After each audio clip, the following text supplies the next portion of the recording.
Professor emeritus, Maharashtra राज्य मराठी विश्वकोश निर्मिती मंडळाचे अध्यक्ष आणि मुख्य संपादक, प्राज्ञ पाठशाळेच्या नवभारत या वैचारिक मासिकाचे मुख्य संपादक, भारतीय इतिहास अनुसंधान परिषद आणि लोकमान्य टिळक चरित्र साधने प्रकाशन समिती अशा अनेक नामवंत संस्थांचे सदस्य अशा अनेक भूमिका त्यांनी समर्थपणे निभावल्या। त्यांच्या मार्गदर्शनात 24 विद्यार्थी एमफिल आणि 10 विद्यार्थी पीएचडी झालेले आहेत। निवडक शेजवलकर, पुणे विद्यापीठाचा इतिहास, समग्र सेतू माधवराव पगडी, 19व्या शतकातील महाराष्ट्र असे एकूण 9 ग्रंथ त्यांनी लिहिले। सगळ्यात महत्त्वाचं म्हणजे त्यांच्यावर 2 नामवंत संस्थांनी गौरव ग्रंथ प्रकाशित केलेले आहेत। त्यांनी 20 पाठ्यपुस्तकांचंही लेखन केलंय। डॉक्टर अरविंद देशपांडे पुरस्कार, डॉक्टर मणिभाई देसाई राष्ट्रसेवा पुरस्कार, महामहोपाध्याय दत्तोवामन पोतदार पुरस्कार, प्राचार्य व्ही.के. जोग उत्कृष्ट अध्यापक पुरस्कार, महर्षी विठ्ठल रामजी शिंदे पुरस्कार आणि पंडित सेतू माधवराव पगडी पुरस्कार असे 15 पुरस्कार हे त्यांना प्राप्त झालेले। इतिहासकार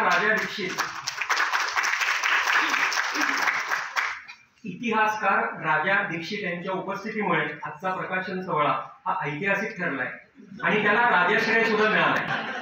विंदा करंदीकर यांनी आपल्याला शिकवलं होतं की इतिहासाचे अवजड ओझे डोक्यावरी घेऊन ना नाचा, करा पदस्थल त्याचे आणिक चढून त्यावर भविष्य वाचा। ज्याचं त्याचं एव्हरेस्ट या कादंबरीला इतिहासाचा भक्कम आधार आहे आणि त्यावर उभं राहून थेट एव्हरेस्ट पर्यंत चढून जाण्याच्या जिद्दीची धारही आहे। मी आता डॉक्टर राजा दीक्षित सरांना विनंती करतो की एक इतिहासकार, साहित्याचे मर्मज्ञ आणि आजच्या सोहळ्याचे प्रमुख अतिथी या नात्यांनी या कादंबरी विषयीचे आपले विचार त्यांनी मांडावे। समारंभाच्या अध्यक्ष माननीय कुशप्रभाताई पागे,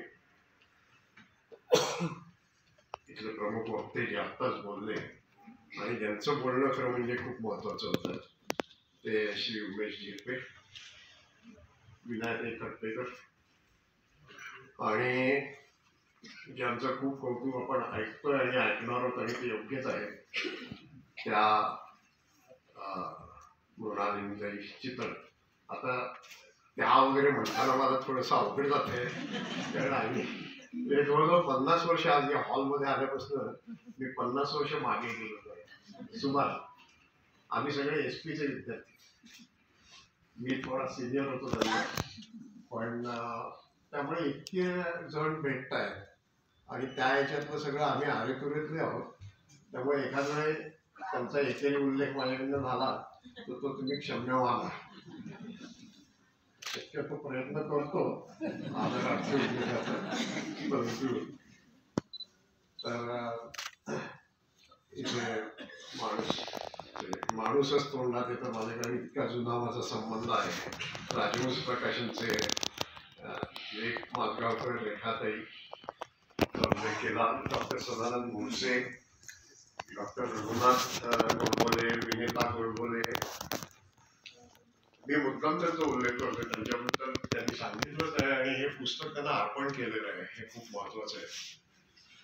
त्याच्यानंतर मोहन रानडे आज नाही येत ते इथे म्हणाले, पण फार सुंदर असं मुखपृष्ठ त्यांनी केलंय। त्याच्यात सतीश भावसार यांचा उल्लेख आहे। मुद्रित शोधन करणाऱ्या अंजली नावडीकर यांचा सुद्धा मी उल्लेख करतो आवर्जून। त्याचं कारण असं आहे की मला कुठलंही पुस्तक वाचताना ते जे मुद्रण दोष असतात ते अक्षरशः जेवताना अनेक लागावेत तसे जाणवतात। मगाशी माहिती एमफिल PhDच्या विद्यार्थ्यांची संख्या इथे सांगितली गेली, त्यांना याच्यावर मी भयंकर जाच करायचो। म्हणजे मी असं म्हणत आलो की एरवी मी गांधीवादी माणूस आहे, पण मी तपासलेला कुठलाही कागद जो असतो तो पूर्णपणे रक्ताळलेला असतो। पण मला अगदी आवर्जून नमूद केलं पाहिजे आणि त्याचे वैशिष्ट्य आहे की एवढं 200 पानी पुस्तक सुमारे वाचताना किरकोळ हाताच्या बोटावर जेमते मोजणे इतके जर सोडल्या तर कुठेही चुका नाही, जितकं ते शुद्ध छापलेलं आहे। आणि त्याचं एक श्रेय निश्चितपणे अंजली नावडीकर यांनाही जातं, म्हणून त्यांचा उल्लेख केला। या पुस्तकाशी संबंधित असलेल्या संपूर्ण टीमचं अतिशय मनापासून अभिनंदन करतो, कारण एक अतिशय आगळं वेगळं असं पुस्तक, अतिशय दर्जेदार असं पुस्तक हे मराठी वाचकांच्या हाती या सगळ्यांच्या मुळे आलेलं आहे। आता प्रमुख पाहुणा म्हणून आपण मला बोलवलं तेव्हा प्रथेप्रमाणे मी धन्यवाद देतो, पण तो धन्यवाद देत असताना माझ्या मनात खूप संकोच आहे. आणि तो संकोच वेगवेगळ्या कारणांनी आहे. एक तर गिरीभ्रमणाचं कोणतंही कौशल्य माझ्याकडे नाही, म्हणजे आणि ती सुद्धा पायऱ्यांवरनं एवढाच आमचा गिरीभ्रमणाचा अनुभव आहे. अगदी परमावादी सांगायची झाली तर एकदा राजगडला गेलो होतो आणि ते सुद्धा भाषण द्यायचं होतं म्हणून गेलो कसा बसा. तर त्यामुळे एक तर या बाबतीत मी पूर्ण बाद आहे. दुसरं असं की ही कादंबरी आहे आणि मी समीक्षक नाही, मी एक साहित्याची आवड असणारा इतिहासाचा प्राध्यापक आहे. आणि त्यामुळे मला प्रश्न पडला की अरे आपण काही कादंबरीतले तज्ज्ञ नाही, एक फक्त एक लेख ऐतिहासिक कादंबऱ्यांवर लिहिला एवढं जर सोडलं तर कादंबरीबाबत मी काहीही लिहिलेलं नाही, जास्त बोललेलो नाही. पण गेल्या सुमारे महिनाभरामध्ये मला तसं साक्षात्कार व्हायला लागलेलं आहे की मी बहुतेक कादंबरी विषयातलं कोणतरी तज्ज्ञ आहे की काय. तर त्याचं कारण असं आहे की गेल्या महिन्यात आमचे एक मित्र श्रीनिवास शाळुंपाणी यांच्या शायनिंग डार्कनेस अशा इंग्रजी कादंबरीवर मला इंग्रजीत भाषण द्यायला लागलं. त्याच्यानंतर आता या महिन्यामध्ये महेश करात यांच्या बुरगान नावाच्या ग्रामीण पार्श्वभूमीवरच्या कादंबरीवर त्याचं प्रकाशन झालं माझ्या हस्ते आणि त्याच्यावरही भाषण केलं मी. आणि आज आता ज्याचं त्याचं एव्हरेस्ट त्याच्यावरही मी बोलतोय. या सगळ्यावरनं मला आठवण झाली, मी पुणे विद्यापीठामध्ये शेवटच्या माझ्या टप्प्यात interdisciplinary school in humanities and social सायन्सेसचा प्रमुख होता. आणि त्यामुळे जवळजवळ 30 विभागांशी माझा संबंध काही योजना राबवण्यासाठी येत असतो. आणि हे 30 विभाग मला भाषण द्यायला बोलवायचे. आणि त्यामुळे व्हायचं असं की शारीरिक शिक्षण विभागापासून तत्वज्ञान विभागापर्यंत आणि पाली संस्कृत पासून परकीय भाषा विभागापर्यंत सगळीकडे जाऊन मला भाषण द्यायला लागायची. संकोच व्हायचा मला, परंतु येऊन पडलं म्हणून मी करायचो. पुढे सुद्धा विश्वकोशाचा अध्यक्ष झाल्यामुळे लोकांना असं वाटायला लागलं की अरे याचं जे ज्ञान आहे हे एन्सायक्लोपीडिक असलं पाहिजे. तर तो लोकांचा गैरसमज जो आहे त्याच्यातून मग मी त्याला एक शब्द वापरतो, मी अकॅडमिक ऍडव्हेंचरिझम असं याला म्हणतो. हा ज्ञानात्मक साहसवाद जो मी त्यावेळी आत्मसात केला त्या आता आज आपल्यासमोर घडतोय, तर आपण गोड मानून घ्या अशी आपल्याला विनंती करतो. आता हे निमंत्रण स्वीकारण्यामागे दुसरा एक भाग मात्र आहे, तो व्यक्तिगत आणि भावनात्मक भाग आहे. आणि त्यात मी एक म्हटलं तसं की मृणाली मी आमचे आम्ही कॉलेज पासूनचे 50 वर्षांचा आमचा परिचय स्नेह आहे. आणि मी इतकं कर्तृत्व साहित्याच्या क्षेत्रात गाजवलंय की आता त्यानिमित्ताने होणाऱ्या एका कार्यक्रमात आपल्याला बोलायला मिळत असेल तर आपण जरूर बोलावं असं मला झालं. आणि दुसरं म्हणजे राजहंस प्रकाशन जे आहे त्याच्याविषयी मला फार आत्मीयता आहे. आणि अगदी श्रीभाऊंची मला आज खूप आठवण येते की श्रीगर माझगावकर यांच्या माणूसमध्ये आम्ही कॉलेजमधली पहिली धडपड जी आमची लेखनाची होती, आमची लेखनाची घडली पहिली ती माणूसमध्ये घडली. आणि श्रीभाऊ बरोबरच दिलीपराव, म्हणजे मला आठवतंय की त्या आणीबाणीच्या सुमाराने काहीतरी एका प्रसंगावर मी एक दीर्घ कविता लिहिली ती. आणि त्यांच्याकडे त्यावेळी श्रीभाऊ मला वाटतं कुठे नव्हते त्यावेळी, तर त्यांच्याकडे जेव्हा दिली मी कविता तर ती त्यांनी त्या माणूसच्या कव्हरवर छापलेली होती असं मला आठवतंय. तर माणूसचं आणि माझं नातं आणि राजहंस प्रकाशनचं हे असं खूप जुनं नातं आहे. आणि त्यामुळे ती एक आपुलकी असल्यामुळे मी इथे आपल्यासमोर उभा आहे. मराठीमध्ये कादंबरीची एक दीर्घ परंपरा आहे, अशी दीर्घ परंपरा आपल्याला मराठीमध्ये दिसेल. आणि त्याप्रमाणे कादंबरीच्या समीक्षेची पण दीर्घ परंपरा तेवढीच आहे. मी फार खोलात जात नाही, पण असं सांगतो की 19व्या शतकातलं एक उदाहरण सांगायचं झालं तर कामा मराठे यांनी 1872 साली नावल व नाटक यांविषयी निबंध असा लिहिलेला होता. आणि त्याच्यात संबंध ही पहिली चर्चा कादंबरीची ही मराठीतली खऱ्या अर्थाने आहे.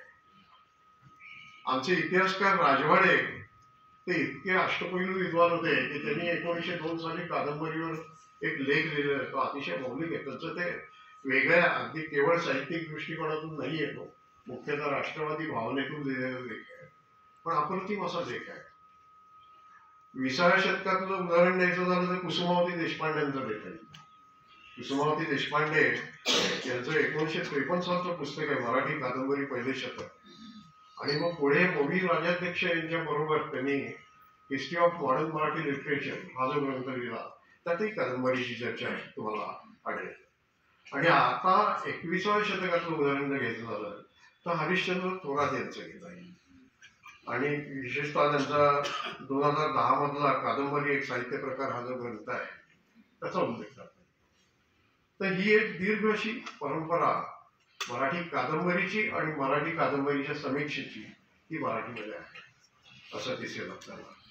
आणि मग त्यात असं दिसेल की भाषांतरित मग अद्भुतरम्यतावादी म्हणजे ती मुक्तामाला परंपरा सगळी, त्याच्यानंतर हरिभाऊ आपट्यांचे ऐतिहासिक सामाजिक कादंबऱ्या, सदाशिव पेठी ज्याला म्हणता येईल त्या सदाशिव पेठी, मध्यमवर्गीय, व पुढे जरा फडके खांडेकरांचं रोमॅन्टिक पद्धतीचं कादंबरी लेखनाचं युग, त्याच्यानंतर ग्रामीण दलित स्त्रीविषयक कादंबऱ्या खूप ती सगळी मोठी, तिथपासून ते अगदी अस्तित्ववादाच्या छटा मराठी कादंबरीत येईपर्यंत अगदी ब्लॅक ह्युमर सुद्धा आलेला आहे.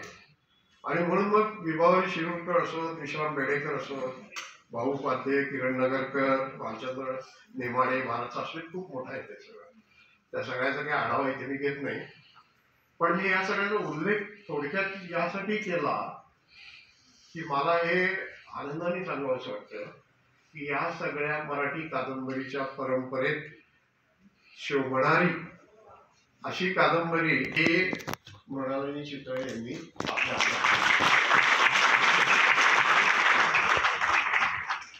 आता या कादंबरीविषयी बोलतो एक 5 मिनिटं. वेळ थोडा आहे, मला कल्पना आहे, त्यामुळे ते अगदी थोडक्यात सूत्रमय बोलावं लागतंय. एक तर मगाशी उल्लेख झालाच की त्यांनी म्हणजे उत्तम कथनात्मकता तर या कादंबरीत आहेच, ती आपण झपाटण्यासाठी मी झपाटण्यासाठी वाचली बरोबर. मी हातात घेतली की ती म्हणजे वाचून पूर्ण केल्याशिवाय हात खाली ठेवावीशी वाटली. इतकी विलक्षण ती कथनात्मकता त्यात आहे. पात्र जी आहेत त्याचे व्यक्तिचित्रण फार सुंदर आहे. जे आपण वाचाल तेव्हा आपल्या लक्षात येईल. विशेषतः तो कादंबरीचा ज्याला नायक म्हणता येईल विल्यम किंवा विली रॉबर्टसन आणि केझिया, त्याच्यानंतर त्याचे वडील डेनिस रॉबर्टसन आणि एमिली, किंवा क्लेअर हत्या किंवा क्लेअर मिल्टन वगैरे ही जी पात्र आहेत ना की आपल्या मनात रेंगाळून जातात. म्हणजे मी कादंबरी वाचली त्याला 1-2-3 दिवस झाले असतील पूर्ण केली त्याला, पण ती पात्र अजूनही माझ्या मनात रेंगाळतात. इतकं सुंदर ते व्यक्तिचित्रण हे त्यांनी केलं. आणि मला अशी विनंती म्हणलं ते खरं आहे की ही सगळी पात्र ही परदेशातली पात्र आहेत आणि ते सगळं रंगवणं हे किती कठीण आहे ते खरं म्हणजे, पण फार लिलया त्यांनी ते साधलेलं आहे. त्यांनी स्वतः कादंबरीचं वर्णन करण्यासाठी म्हणजे ही कुठल्या प्रकारची कादंबरी आहे त्याला फॅक्शन असं, फॅक्ट आणि फिक्शन असं म्हटलेलं आहे. आणि खरोखर सत्य आणि कल्पित याचा अत्यंत सुंदर मेळ हा या कादंबरीत घातलेला आपल्याला दिसून येईल. म्हणजे हा एक मिश्र साहित्य प्रकार असं याला म्हणता येईल. म्हणजे जसं डॉक्यू ड्रामा हा एक मिश्र साहित्य प्रकार आहे, तसा एक मिश्र साहित्य प्रकार म्हणून या कादंबरीकडे बघता येईल. चरित्रात्मक कादंबरी ही मराठीत आहे, त्याची एक परंपरा आहे संबंध. म्हणजे दुर्दम्य ही जी गंगाधर गाडगीळांची कादंबरी त्याचा केवळ उदाहरणादाखल म्हणून उल्लेख करतो. किंवा इंग्लिशच्या संदर्भात बोलायचं तर आयर्विन स्टोन यांचा ॲडेनियन एक्सप्रेस हेही केवळ उदाहरणादाखल याचा उल्लेख करतो. तर ही सगळी परंपरा आहे चरित्रात्मक कादंबरीची. पण मृणालिनी चितळे यांची फॅक्शन ही रूढ बायोग्राफिकल नॉव्हेलपेक्षा, रूढ चरित्रात्मक कादंबरीपेक्षा वेगळी आहे आणि त्या पलीकडची उंची गाठणारी आहे असं मला वाटतं. आता त्या संदर्भातच एक 2-3 मुद्दे मी इथे सांगणार आहे आणि थांबणार आहे. की एक तर या कादंबरीचं खूप मोठं सामर्थ्य काय आहे, तर त्या कादंबरीतून व्यक्त होणारी सापेक्षता. म्हणजे संबंध तुम्हाला असं दिसेल की एव्हरेस्ट शिखर असो, एकूणच हिमालय पर्वत असो आणि विली रॉबर्टसन हे त्यातलं मुख्य पात्र असो, या सगळ्याच्या संदर्भात आपल्याला ती सापेक्षता जाणवते. म्हणजे विली हा सुद्धा त्याचं मन किती बदलत असतं सतत, त्याचे काय चढ उतार असतात. या क्षणी तो असा दिसतो, त्या क्षणी म्हणजे जसं एव्हरेस्टचं रूप हे सगळं प्रत्येक वेळी वेगवेगळं दिसतं, तसा तो विली हा सुद्धा वेगवेगळ्या पद्धतीने दिसत राहतो आणि तसा तो घडत राहतो. तर एक प्रकारे ती जी सगळी सापेक्षता आहे ती फार उत्कृष्ट अशी या कादंबरीतून आपल्याला जाणवते. म्हणजे असं होतं की हिमालय एकच आहे, पण तो दिसतो वेगवेगळा, तो भासतो वेगवेगळा, भावतो वेगवेगळा, प्रतीत होतो वेगवेगळा. हे जे आहे हे त्या काही व्यक्तिचित्रांमधूनही आपल्याला जाणवतं. आणि त्या पर्वताविषयीची जी प्रचंड ओढ आहे, म्हणजे आपण एरवी लोहचुंबक शब्द वापरतो, आता मला वाटतं हिमचुंबक असा शब्द वापरावा मला याबद्दल वाटतं. प्रचंड ओढ त्याच्याविषयी जी वाटते लोकांना. आणि त्याच्यात ते त्यांनी उल्लेख केला त्याचा की तुम्ही पर्वत का चढता, ते तिथे आहेत म्हणून. हे वाक्य कादंबरीत येत राहतं. ते त्याचं एक सूत्रच आहे असं मला वाटतं. तर ते संबंध जे आहे तो एक भाग आहे. दुसरा एक महत्वाचा जो भाग आहे तो म्हणजे दृष्टिकोनांची भिन्नता फार चांगल्या रीतीने चित्रित झालेली आहे. म्हणजे कसं आहे की तो जो डेनिस रॉबर्टसन आहे, या विलीचे वडील, तो पक्का साम्राज्यवादी म्हणून तिचा माणूस आहे आणि राज्यकर्त्या ब्रिटिशांचा अहंकार हा त्याच्यामध्ये पुरेपूर भिनलेला आहे. भारतीयांविषयीचा तुच्छता भाव त्याच्या बोलण्यामध्ये कादंबरीत येताना आपल्याला दिसतो. तो त्या मोठा प्रशासन आणि वर्णनविषयी संबंध जो गट आहे त्याचाच एक प्रतिनिधी आहे असं आपल्याला दिसतं. हे एकीकडे आहे. आणि दुसरीकडे त्याचाच मुलगा असणारा हा जो विली रॉबर्टसन आहे, मी फक्त त्याची 2 वाक्य तुम्हाला वाचून दाखवतो कादंबरीतली. तो काय म्हणतो, हेच नको आहे मला, असं हे एखाद्या बेटावर राहत असावं तसं जगणं. आपण गोरे असण्याचा टेंबा मिरवणं. मला मुक्तपणे जगायचंय, जिथे माझी ब्रिटिश परंपरा, माझ्या भोवतीचं श्रीमंती वलय बाजूला साधता येईल अशा ठिकाणी मला माझा शोध घेता येईल, ते तो म्हणतो. एका अर्थाने आपल्याला असं दिसेल की हा दुहेरी शोध आहे त्याचा. एका बाजूने तो एव्हरेस्टचा शोध घेतोय आणि दुसऱ्या बाजूने स्वतःचाच शोध घेतोय. असं ते दुहेरी चित्रण ते त्या नायकाचं आपल्याला त्यात पाहायला मिळतं. आणि तो एका प्रकारे एका संबंध ज्याला काय म्हणून मानवी सद्भावाचंच प्रतीक आहे. तर तो एव्हरेस्टवर जेव्हा पोहोचतो तेव्हा तो तिथली त्याची जी कृती आहे ती सुद्धा इतकी उदात्त आहे. तो काय करतो तर ते ती जी आईस ऍक्स आहे त्यांनी तिथे थोडा एक खड्डा करतो आणि त्या खड्ड्यामध्ये आपल्या आजी आजो शब्द आहे, आजो म्हणत असतो आजोबांना, आजी आजोचा फोटो आणि त्याची जी प्रेयसी किंवा पुढे जिच्याशी तो लग्न करतो त्या तिने दिलेला रुमाल असतो, तो रुमाल, हे 3 गोष्टी तिथे तो ठेवतो आणि तो खड्डा जो आहे बर्फाचा तो पुन्हा बर्फाने आच्छादन त्याच्यावर घालतो. आता यातली जी एक विलक्षण मानवी उदात्तता आहे, ही एव्हरेस्टवर पोहोचणं जे आहे ते एव्हरेस्टवर पोहोचणं त्याचं या मानवी उदात्ततेच्या दृष्टीने एव्हरेस्ट गाठणं जे आहे त्याच्या जोडीला ते मला महत्वाचं वाटतं आणि ते या कादंबरीचं फार मोठं वैशिष्ट्य आहे. आणि म्हणून त्या एव्हरेस्टकडे बघण्याचे 2 दृष्टिकोन आहेत हे दिसेल तुम्हाला की जे मानवी स्वभावाचं वैशिष्ट्य आहे.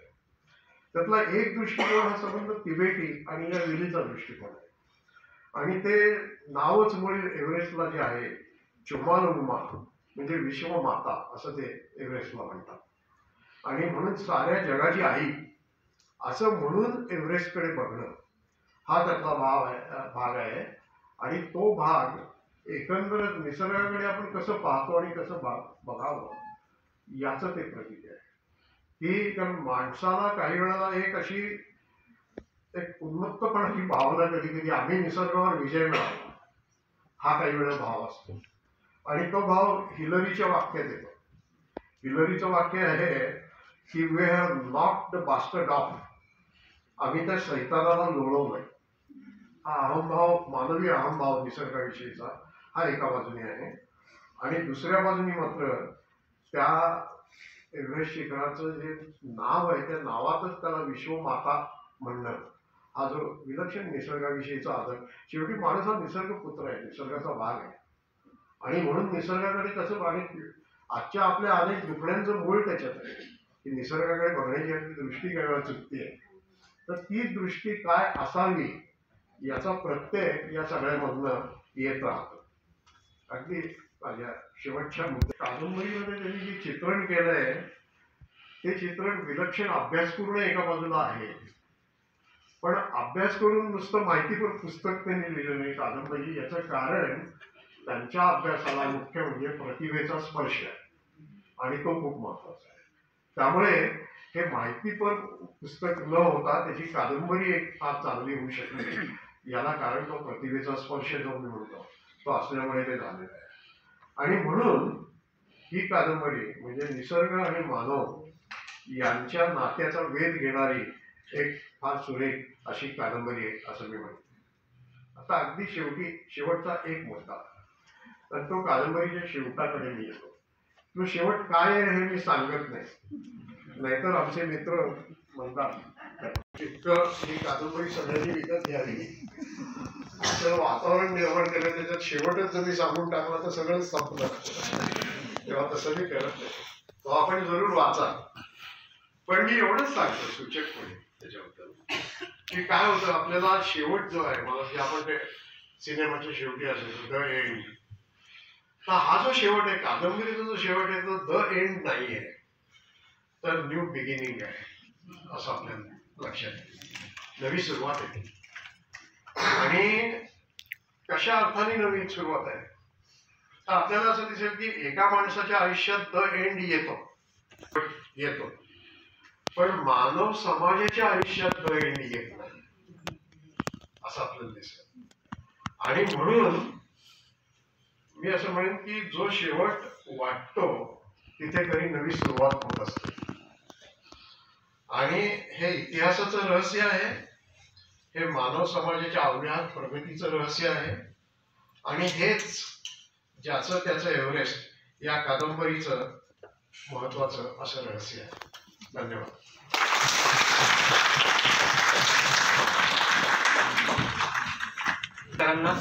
त्यांच्या अप्रतिम मनोगताबद्दल आणि शेवट न सांगितल्याबद्दल.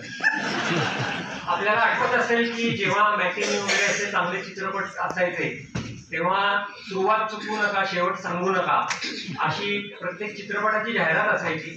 आणि खरोखर याची आठवण मला अशासाठी आली की मी जेव्हा ही कादंबरी वाचली तेव्हा एकच तीव्र इच्छा माझ्या मनात निर्माण झाली की या कादंबरीवर एक उत्कृष्ट मल्टीनॅशनल चित्रपट हा निर्माण व्हायला पाहिजे.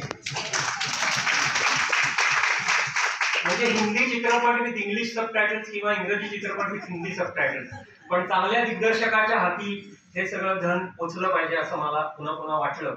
अखेर झाल्यामुळे मोहनवरून याचा उल्लेख केला. आजच्या सोहळ्याच्या अध्यक्षा उषाप्रभा पागे या आकाशवाणीवरच्या त्यांच्या 37 वर्षांच्या